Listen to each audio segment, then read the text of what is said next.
ठेवा थोडी पुंजी यमुची, सजली पंढरी जणू नगरी सरस्वतीची।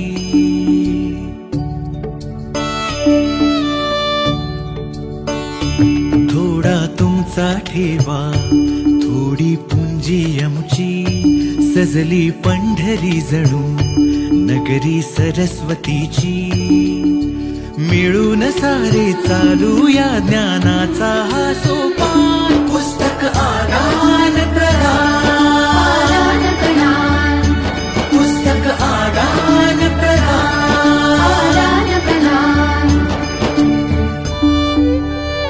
नमस्कार, माझे नाव ओम अमोल आणि मी आता 4थी शिकत आहे। माझ्या शाळेचे नाव मनपा विद्यानिकेतन क्रमांक 17। आज मी तुम्हाला हे पुस्तक वाचून दाखवणार आहे। पुस्तकाचे नाव आहे आळशी जिजू। जिजूला शाळेत जायला अजिबात आवडत नसे, कारण शाळेत पुस्तके वाचावी लागत असत व त्याला मात्र वाचायला बिलकुल आवडत नसे।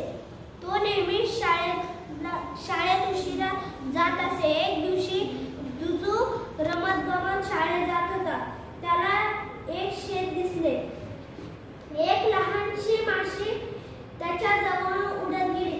घुम घुम अशी घोंगवत होती। माशीला बघताच आळशी जिजू तिला म्हणाला, अगं माशी, तू इतक्या उंच कशी उडतेस? मला शाळेत जायला खूप कंटाळा आला आहे। चल आपण दोघे खेळूया। पण माशी थांबली नाही।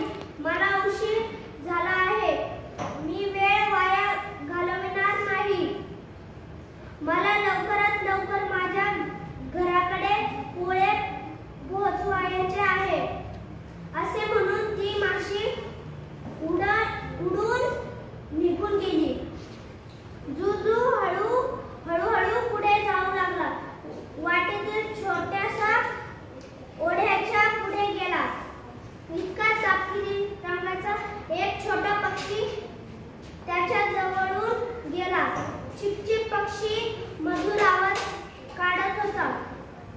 रडवेला झालेला आळशी जिजू पक्ष्याला म्हणाला, अरे तू किती सुंदर गातोस, मला शाळेत जाण्याची अजिबात इच्छा नाही। चल आपण दोघे मिळून गाणे गाऊया। परंतु तो पक्षी थांबला नाही। पक्षी म्हणाला, मला उशीर झाला आहे, मी वेळ वाया घालवणार नाही। आता पावसाळा जवळ आला आहे, मला माझे घरटे बांधून पूर्ण करायचे आहे।